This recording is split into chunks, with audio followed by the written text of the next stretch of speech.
Hi ವೀಕ್ಷಕರೇ, ನೋಡಿ, ಗೃಹಲಕ್ಷ್ಮಿ ಯೋಜನೆಯ 2,000 ಹಣ ಬದಲು ಒಟ್ಟಿಗೆ 6,000 ಹಣನ ಸರ್ಕಾರ ನಿಮ್ಮ ಬ್ಯಾಂಕ್ ಖಾತೆಗೆ ದಸರಾ ಹಬ್ಬದ ಪ್ರಯುಕ್ತ ಜಮಾ ಮಾಡ್ತಾ ಇದ್ದು. ಗೃಹಲಕ್ಷ್ಮಿ ಯೋಜನೆಯ 22ನೇ ಕಂತಿನ ಹಣ, 23ನೇ ಕಂತಿನ ಹಣ ಹಾಗೂ 24ನೇ ಕಂತಿನ ಹಣನ ಫಲಾನುಭವಿಗಳ ಬ್ಯಾಂಕ್ ಖಾತೆಗೆ ಸರ್ಕಾರ ಜಮಾ ಮಾಡ್ತಾ ಇದೆ.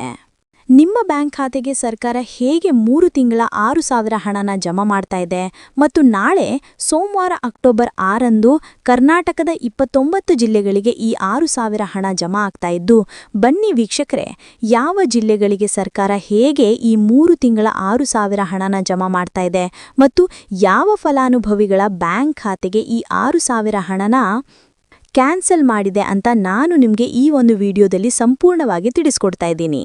ಅದಕ್ಕಿಂತ ಮೊದಲು ನೋಡಿ ವೀಕ್ಷಕರೇ, ವಿಡಿಯೋ ನೋಡ್ತಾ ಇರುವ ಪ್ರತಿಯೊಬ್ಬರ ಹತ್ರ ಕೂಡ ಒಂದು ಚಿಕ್ಕ ರಿಕ್ವೆಸ್ಟ್ ಇದೆ. ನೀವೇನಾದ್ರೂ ಇನ್ನೂ ಕೂಡ ನನ್ನ ಚಾನಲ್ನ ಸಬ್ಸ್ಕ್ರೈಬ್ ಆಗಿಲ್ಲ ಅಂದರೆ ದಯವಿಟ್ಟು ಪ್ರತಿಯೊಬ್ಬರು ಚಾನಲ್ನ ಸಬ್ಸ್ಕ್ರೈಬ್ ಮಾಡ್ಕೊಳ್ಳಿ, ಹಾಗೆ ವಿಡಿಯೋಗೆ ಒಂದು ಲೈಕ್ನ ಕೊಡಿ.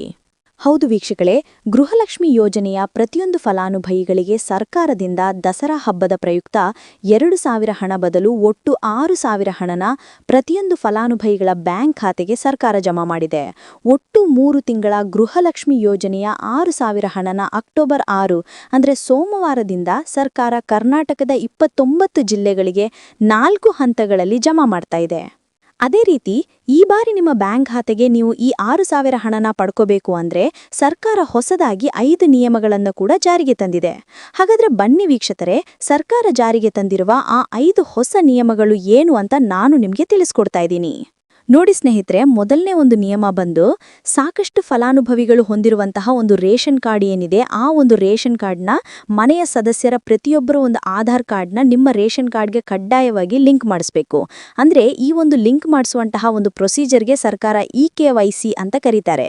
ನಿಮ್ಮ ರೇಷನ್ ಕಾರ್ಡ್ಗೆ ಇನ್ನೂ ಸಹ EKYC ಆಗಿಲ್ಲ ಅಂದರೆ ನಿಮ್ಮ ಬ್ಯಾಂಕ್ ಖಾತೆಗೆ ಸರ್ಕಾರ ಮುಂದಿನ ದಿನಗಳಲ್ಲಿ ಗೃಹಲಕ್ಷ್ಮಿ ಯೋಜನೆಯ ಹಣನ ಕ್ಯಾನ್ಸಲ್ ಮಾಡುತ್ತೆ.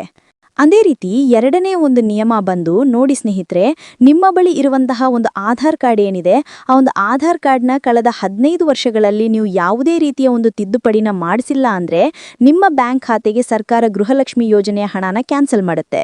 ಯಾಕೆಂದ್ರೆ ಸರ್ಕಾರದಿಂದ ಬಂದಿರುವಂತಹ ಒಂದು ಆದೇಶದ ಪ್ರಕಾರ ಪ್ರತಿಯೊಂದು ಫಲಾನುಭವಿಗಳು ಕಳೆದ 15 ವರ್ಷಗಳಲ್ಲಿ ಯಾವುದೇ ರೀತಿಯ ಒಂದು ತಿದ್ದುಪಡಿನ ನಿಮ್ಮ ಆಧಾರ್ ಕಾರ್ಡ್ಗೆ ನೀವು ಮಾಡಿಸಿಲ್ಲ ಅಂದರೆ ಕಡ್ಡಾಯವಾಗಿ ಆದಷ್ಟು ಬೇಗ ನಿಮ್ಮ ಆಧಾರ್ ಕಾರ್ಡ್ಗೆ ತಿದ್ದುಪಡಿನ ಮಾಡಿಸಿ.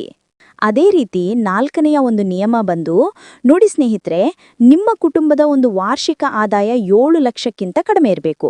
ಒಂದು ವೇಳೆ ನಿಮ್ಮ ಕುಟುಂಬದ ವಾರ್ಷಿಕ ಆದಾಯ 7 ಲಕ್ಷಕ್ಕಿಂತ ಜಾಸ್ತಿ ಇದ್ದರೆ ನಿಮ್ಮ ಬ್ಯಾಂಕ್ ಖಾತೆಗೆ ಸರ್ಕಾರ ಗೃಹಲಕ್ಷ್ಮಿ ಯೋಜನೆಯ ಹಣನ ಕ್ಯಾನ್ಸಲ್ ಮಾಡುತ್ತೆ.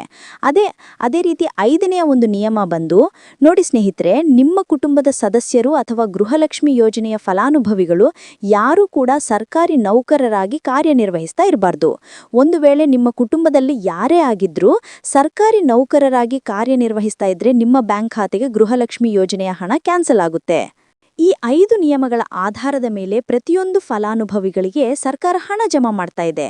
ಒಂದು ವೇಳೆ ನೀವು ಈ 5 ನಿಯಮಗಳನ್ನು ಪಾಲಿಸಿಲ್ಲ ಅಂದರೆ ನೀವು ಕೂಡ ಗೃಹಲಕ್ಷ್ಮಿ ಯೋಜನೆಯ ಹಣದಿಂದ ವಂಚಿತರಾಗಬೇಕಾಗುತ್ತೆ. ನೋಡಿ ವೀಕ್ಷಕರೇ, ನಾಳೆ ಸೋಮವಾರ ಅಕ್ಟೋಬರ್ 6ರಿಂದ ಕರ್ನಾಟಕದ ಒಟ್ಟು 29 ಜಿಲ್ಲೆಗಳ ಪ್ರತಿಯೊಂದು ಫಲಾನುಭವಿಗಳಿಗೆ ಸರ್ಕಾರ ಗೃಹಲಕ್ಷ್ಮಿ ಯೋಜನೆಯ 3 ತಿಂಗಳ ಒಟ್ಟು 6,000 ಹಣನ ದಸರಾ ಹಬ್ಬದ ಪ್ರಯುಕ್ತ ಪಡ್ಕೋತೀರಾ. ನೋಡಿ ಸ್ನೇಹಿತರೆ, ಈ ಬಾರಿ ಸುಮಾರು 1 ಲಕ್ಷಕ್ಕಿಂತ ಅಧಿಕ ಫಲಾನುಭವಿಗಳ ಬ್ಯಾಂಕ್ ಖಾತೆಗೆ ಸರ್ಕಾರ ಗೃಹಲಕ್ಷ್ಮಿ ಯೋಜನೆಯ ಹಣನ ಜಮಾ ಮಾಡ್ತಾ ಇಲ್ಲ. ಕಾರಣ ಏನು ಅಂದರೆ, ನಿಮ್ಮ ಬ್ಯಾಂಕ್ ಖಾತೆಗೆ ಡೆಬಿಟ್ ಮೂಲಕ ಹಣ ಜಮಾ ಮಾಡುವಂತಹ ಸಂದರ್ಭದಲ್ಲಿ ಸರ್ಕಾರ ಸಾಕಷ್ಟು ಫಲಾನುಭವಿಗಳ ಒಂದು ಬ್ಯಾಂಕ್ ಖಾತೆಗೆ ಹಣ ಜಮಾ ಮಾಡೋದನ್ನ ಕ್ಯಾನ್ಸಲ್ ಮಾಡಿದೆ. ಯಾಕೆಂದ್ರೆ ಇತ್ತೀಚೆಗೆ ಹಣಕಾಸು ಇಲಾಖೆ ಜಾರಿಗೆ ತಂದಿರುವ 5 ನಿಯಮಗಳ ಆಧಾರದ ಮೇಲೆ ಪ್ರತಿಯೊಂದು ಫಲಾನುಭವಿಗಳಿಗೆ ಸರ್ಕಾರ ಈ ಒಂದು ಹಣನ ಜಮಾ ಮಾಡ್ತಾ ಇದ್ದು. ಯಾರೆಲ್ಲ ಫಲಾನುಭವಿಗಳು ಈ ನಿಯಮಗಳನ್ನು ಪಾಲಿಸಿಲ್ಲ, ನಿಮ್ಮ ಬ್ಯಾಂಕ್ ಖಾತೆಗೂ ಕೂಡ ಹಣ ಜಮಾ ಆಗೋದಿಲ್ಲ. ಹಾಗಾದರೆ ಬನ್ನಿ ಸ್ನೇಹಿತರೆ, ಸರ್ಕಾರ ಜಾರಿಗೆ ತಂದಿರುವ ಆ 5 ಹೊಸ ನಿಯಮಗಳು ಏನು ಅಂತ ನಾನು ನಿಮಗೆ ತಿಳಿಸ್ಕೊಡ್ತಾ ಇದ್ದೀನಿ. ನೋಡಿ ಸ್ನೇಹಿತರೆ, ಮೊದಲನೆಯ ಒಂದು ನಿಯಮ ಬಂದು, ಸಾಕಷ್ಟು ಫಲಾನುಭವಿಗಳು ಹೊಂದಿರುವಂತಹ ಒಂದು ರೇಷನ್ ಕಾರ್ಡ್ ಏನಿದೆ, ಆ ಒಂದು ರೇಷನ್ ಕಾರ್ಡ್ನ ಮನೆಯ ಸದಸ್ಯರ ಪ್ರತಿಯೊಬ್ಬರ ಒಂದು ಆಧಾರ್ ಕಾರ್ಡ್ನ ನಿಮ್ಮ ರೇಷನ್ ಕಾರ್ಡ್ಗೆ ಕಡ್ಡಾಯವಾಗಿ ಲಿಂಕ್ ಮಾಡಿಸಬೇಕು. ಅಂದರೆ ಈ ಒಂದು ಲಿಂಕ್ ಮಾಡಿಸುವಂತಹ ಒಂದು ಪ್ರೊಸೀಜರ್ಗೆ ಸರ್ಕಾರ EKYC ಅಂತ ಕರೀತಾರೆ. ನಿಮ್ಮ ರೇಷನ್ ಕಾರ್ಡ್ಗೆ ಇನ್ನೂ ಸಹ ಇ-KYC ಆಗಿಲ್ಲ ಅಂದ್ರೆ ನಿಮ್ಮ ಬ್ಯಾಂಕ್ ಖಾತೆಗೆ ಸರ್ಕಾರ ಮುಂದಿನ ದಿನಗಳಲ್ಲಿ ಗೃಹಲಕ್ಷ್ಮಿ ಯೋಜನೆಯ ಹಣನ ಕ್ಯಾನ್ಸಲ್ ಮಾಡುತ್ತೆ. ಅದೇ ರೀತಿ ಎರಡನೇ ಒಂದು ನಿಯಮ ಬಂದು ಸಾಕಷ್ಟು ಫಲಾನುಭವಿಗಳು ಕಳೆದ 3 ತಿಂಗಳಿಂದ ಸರ್ಕಾರದಿಂದ ಬರ್ತಾ ಇರುವಂತಹ ಒಂದು ರೇಷನ್ ಏನಿದೆ, ಅಂದ್ರೆ ಉಚಿತ ಅಕ್ಕಿ ಏನಿದೆ, ಈ ಒಂದು ರೇಷನ್ನ ಪಡ್ಕೋತಾ ಇಲ್ಲ. ಒಂದು ವೇಳೆ ಕಳೆದ 3 ತಿಂಗಳಿಂದ ನೀವು ರೇಷನ್ನ ಪಡ್ಕೊಂಡಿಲ್ಲ ಅಂದ್ರೆ ಸರ್ಕಾರ ನಿಮ್ಮ ಬಳಿ ಇರುವಂತಹ ಒಂದು ರೇಷನ್ ಕಾರ್ಡ್ನ ಕ್ಯಾನ್ಸಲ್ ಮಾಡುತ್ತೆ. ನಿಮ್ಮ ರೇಷನ್ ಕಾರ್ಡ್ನ ಸರ್ಕಾರ ಕ್ಯಾನ್ಸಲ್ ಮಾಡಿದ್ರೆ ನಿಮ್ಮ ಬ್ಯಾಂಕ್ ಖಾತೆಗೆ ಗೃಹಲಕ್ಷ್ಮಿ ಯೋಜನೆಯ ಹಣ ಇರಬಹುದು ಮತ್ತು ಸರ್ಕಾರದಿಂದ ಬರುವಂತಹ ಒಂದು ಸೌಲಭ್ಯಗಳನ್ನ ನೀವು ಕಳ್ಕೋಬೇಕಾಗುತ್ತೆ. ಅದೇ ರೀತಿ ಮೂರನೆಯ ಒಂದು ನಿಯಮ ಬಂದು ನೋಡಿ ಸ್ನೇಹಿತರೆ, ನಿಮ್ಮ ಬಳಿ ಇರುವಂತಹ ಒಂದು ಆಧಾರ್ ಕಾರ್ಡ್ ಏನಿದೆ, ಆ ಒಂದು ಆಧಾರ್ ಕಾರ್ಡ್ನ ಕಳೆದ 15 ವರ್ಷಗಳಲ್ಲಿ ನೀವು ಯಾವುದೇ ರೀತಿಯ ಒಂದು ತಿದ್ದುಪಡಿನ ಮಾಡಿಸಿಲ್ಲ ಅಂದ್ರೆ ನಿಮ್ಮ ಬ್ಯಾಂಕ್ ಖಾತೆಗೆ ಸರ್ಕಾರ ಗೃಹಲಕ್ಷ್ಮಿ ಯೋಜನೆಯ ಹಣನ ಕ್ಯಾನ್ಸಲ್ ಮಾಡುತ್ತೆ.